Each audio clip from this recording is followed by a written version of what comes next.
My brother kicked my 6-year-old son down the stairs. As a joke. Mom laughed. Dad said, "You're overreacting. It's just stairs." They said it was a joke. Karma didn't laugh. "He's 6, Luke. 6 years old. And you just, launched him down the stairs for fun?" My voice shook. Not because I was scared. I'd stopped being scared of Luke years ago. It was rage, the kind that makes your body hum, your jaw pulse, your vision tunnel. "Oh my God, chill out. He slipped. I barely touched him." Luke slouched on the couch, legs spread like he owned the room. "It was a joke. We roughhouse. He just took it too seriously." "He cried for 20 goddamn minutes." I spat. His knee was bleeding. He hit his head. "You think that's a joke?" "He's dramatic." Mom chimed in from the kitchen without looking up from her glass. "You were the same way, always crying over nothing." "I had to carry him to the car." I snapped. "He couldn't even walk right, and you laughed." Dad groaned from the recliner, not even turning away from the TV. "It's stairs, Jonah. He's a kid. He'll fall 1,000 more times." "Yeah, but not because his uncle pushed him." "It wasn't like that," Luke muttered, eyes narrowing. "Jesus, man. Maybe if you raised him tougher." "Don't talk about my kid." That silenced the room for half a second, and in that pause, something inside me snapped, but not like glass, like a lock opening. "My name is Jonah Carter.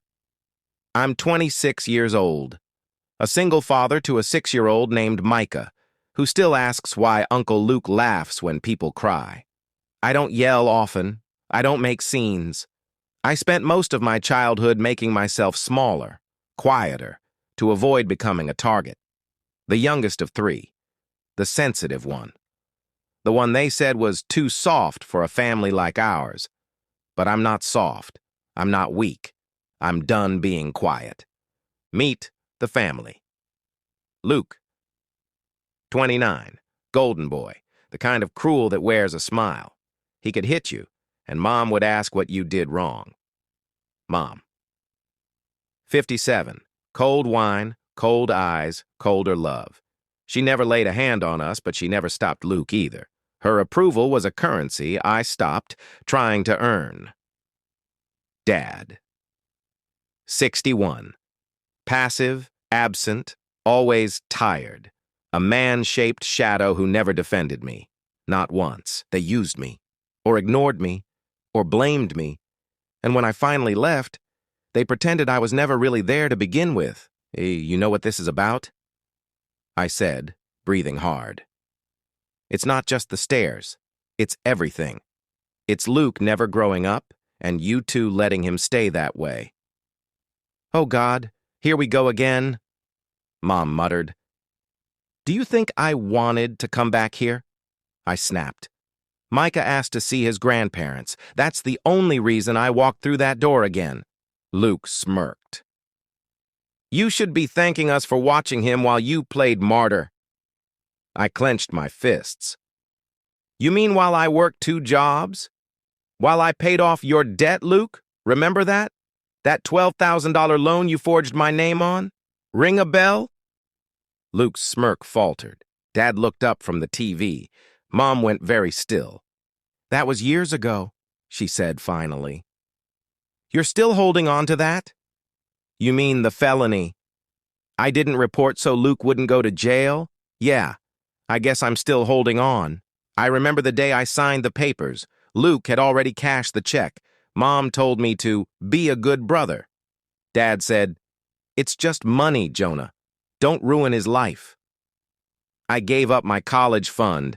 I gave up my first apartment. I gave up the one chance I had to leave clean.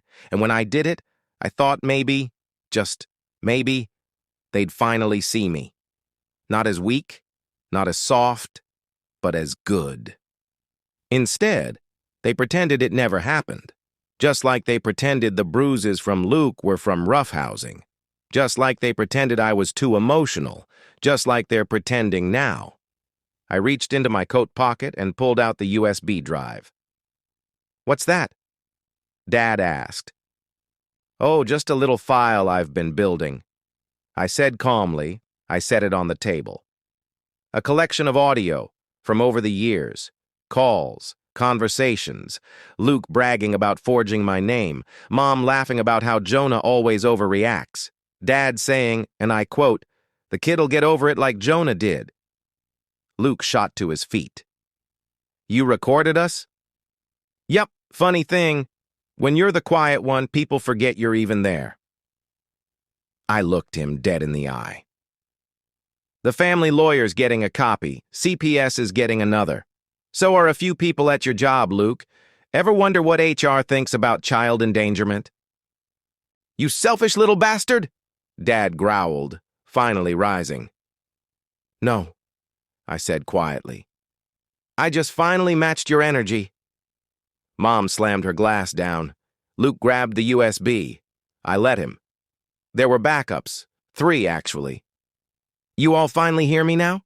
I asked, voice level. "Or do you need another file?" Luke stormed out, cursing. Mom followed, muttering, "You've always loved playing the victim." Dad just stood there, stunned. I let the silence speak for me. I packed Micah's bag. He looked up at me and whispered, "Did I do something wrong?" "No, baby," I said, kneeling. "You did everything right. I should have protected you sooner."